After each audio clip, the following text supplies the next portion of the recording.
सुनील जी आपके लिए शायरी लेकर आए हैं। तो चलिए सुनील जी आपके लिए शायरी स्टार्ट करते हैं।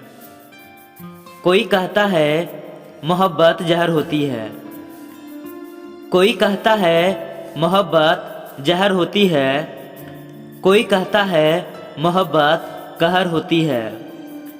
हम कहते हैं जो तड़पती रही सदा किनारे के लिए, मोहब्बत एक ऐसी लहर होती है।